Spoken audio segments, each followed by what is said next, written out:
Hi guys, so this week I wanted to do a video on a situation I experienced last week, which I have done a little bit of research on since then to determine what happened. So the intersecting topics we'll be looking at today is trauma, the behaviours of trauma, letting go, so how to kind of look at childhood trauma or even trauma experienced in adulthood, and to try and move forward from that. So childhood behaviours obviously comes into place with that, and we'll look at the behaviours that come out and what the psychology behind that is.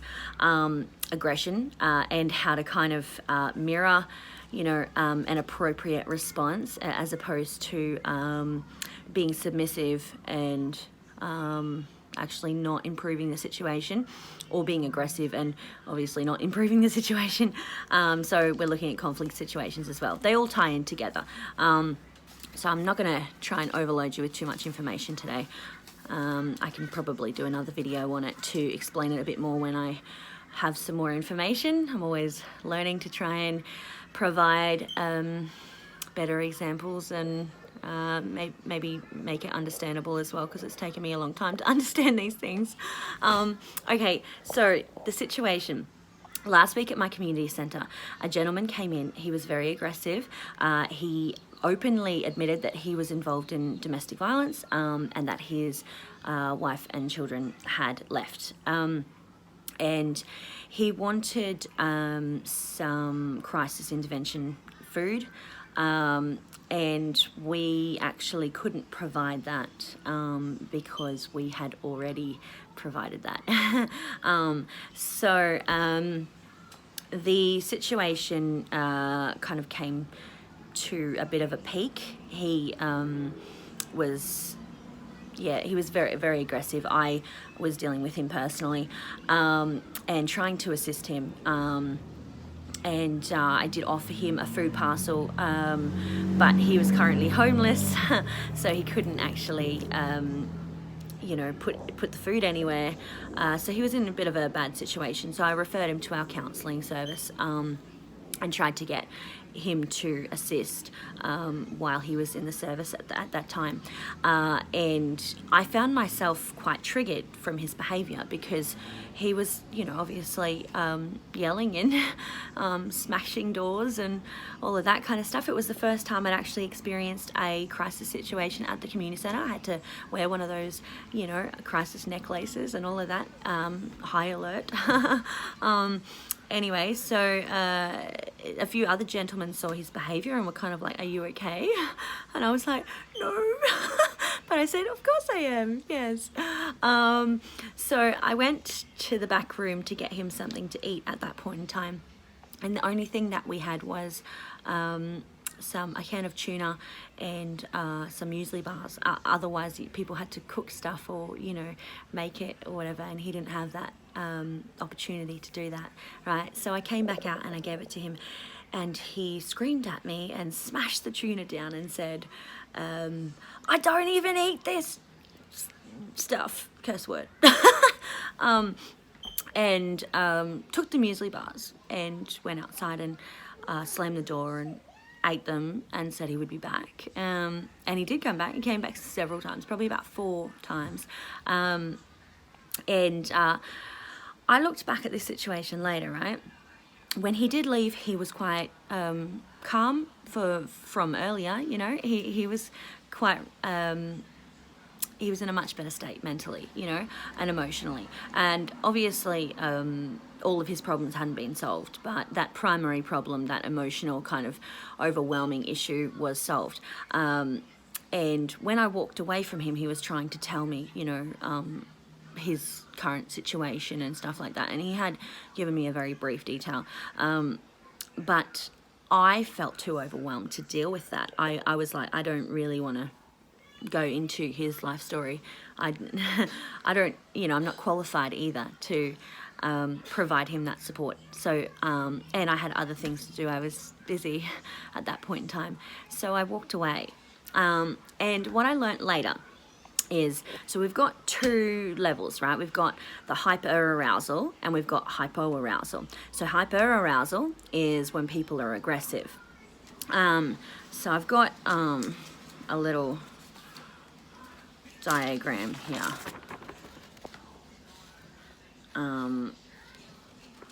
So there's the, I think that would have come out fine for you guys.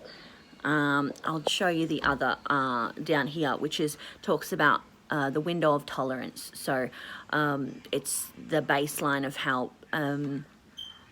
calm people are, right? And when you match that person's behavior and you actually go past your level of being able to make conscious decisions, your adrenaline starts pumping, your body starts producing cortisol, you know, so that you can like fight or flight, right? So I'll just see if I can show you this one.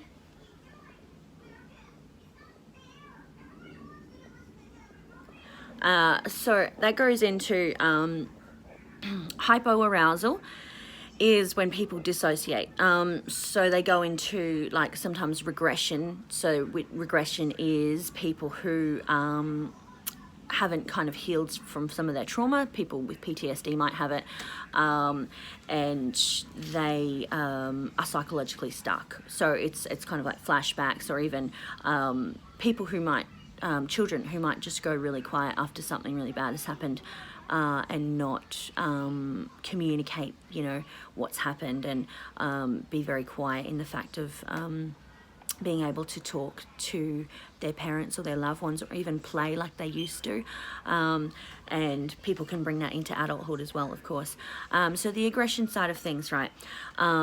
I didn't know how to help him. You know, I guess he was in a quite a situation at that point in time as well. And I know that we've all had situations that perhaps we've experienced ourselves where others didn't know how to help us, or, you know, the other way around.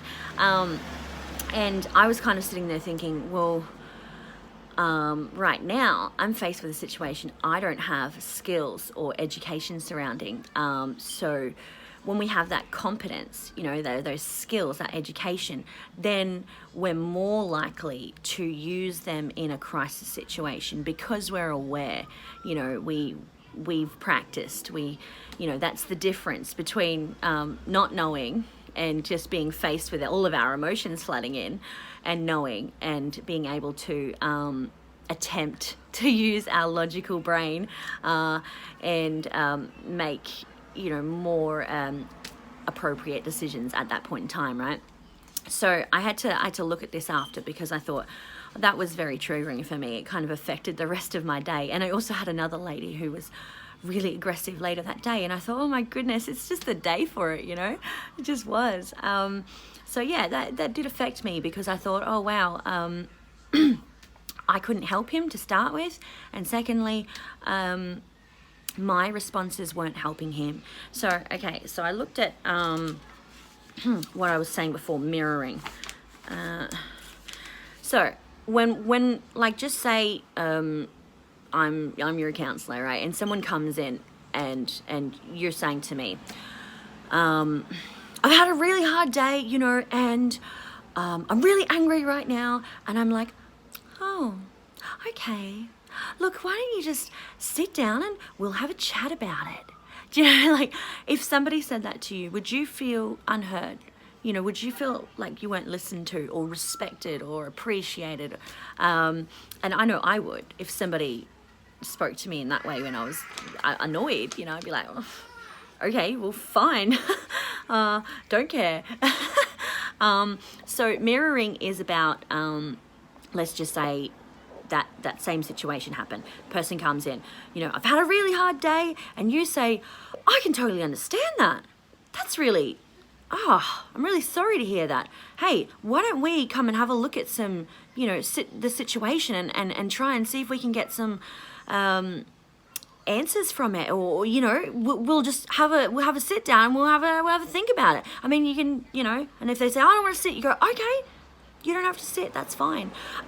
Because one thing that I think that a lot of us do in our lives is we see someone who we care about, or even ourselves, go through something emotional or aggressive behaviors or whatever it is, and we actually try to force that change, right? So, for instance, if your child is upset and they're angry, and you go, "Come and give me a hug," and they don't want to, give you a hug because they're angry. Do you want to give someone a hug when you're angry? No, but we think that it's different for children, right?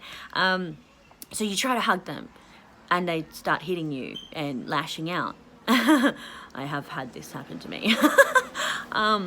Anyway, and I wondered why that happened, because people had told me that it worked in the past. But no, it's actually not something that you want to do, force someone to change their emotions. We teach people that all emotions are fine. It's good to have feelings, it's good to express them. But then we show people this conflicting side by saying, oh, no, you can't actually feel sad, because that affects me, and I don't want it to affect me. So I'm going to try and make you happy, instead of actually running with that emotion. We do it to ourselves as well. Instead of running with that emotion and saying, okay, well, I'm sad right now, or they're angry or sad right now, and I'm going to support them as best I can by mirroring the attitude or the tone or the pitch, which is something that you look in with human dynamics and communication. You would mirror the speed of speech, the pitch, the tone. So just say, you would lower the intensity kind of thing, like, as opposed to the aggression, you would still have the energy. Anyway, so that's something that we need to look at in our relationships, to be more accepting of people's expression and stuff like that, because yes, we can have these conflict situations in our lives, and we can also have these conflict situations in ourselves. And I also had a look at how to kind of let go and move forward and stuff like that. So I'll just explain the window of tolerance, and then we look at like the over time, our window of tolerance actually changes. So you've got your standard baseline, which is calm for most people. And then you've got people who have experienced trauma over a certain period of time have the next stage, which is vigilant, and then alarm, which is obviously when the body starts kind of giving you that ability to escape or protect yourself, etc. And then you've got fear. And then after fear is terror. Okay, so at that terror point, you can no longer make conscious decisions. Your brain is completely overcome by that amygdala, which is the area in your brain that creates, the fear and the safety, your safety. It's but it produces, all of that cortisol and stuff like that. So anyway, at that point, your emotional brain has hijacked any cognitive functioning, is just dead in the water until you can calm down. And at that point, you will also find that disassociation happens, which is when people's feelings or emotions are so overwhelming that they have in their life, they've perhaps learned to self-soothe, so they haven't had a parental figure or a loved one, etc., that they could actually learn those coping mechanisms from. So if you've got a child who's experienced trauma and they're still young, you have time to kind of teach them those coping mechanisms and that compassion and all of that stuff. And they look at the younger the child is, the less time. A teenager takes around 3 years, whereas a child under 8 takes around 3 to 6 months to actually change the long-term effects to the child's ability to regulate emotions and calm down, etc. So, it's fantastic if we can start younger, right?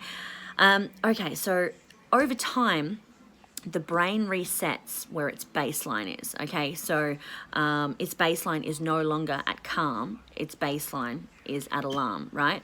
And that would mean that you might find people in your life who are quite anxious. So they would be what's called hypervigilant, constantly kind of monitoring their environment. If you scare them, they you know, why did you do that? And they lash out in aggression because that's their safety response. You know, it's their way of protecting themselves. You might also find that people have really odd reasons for lashing out in aggression. You know, it might be a messy house. It might be something that you said that seemed perfectly fine. You know,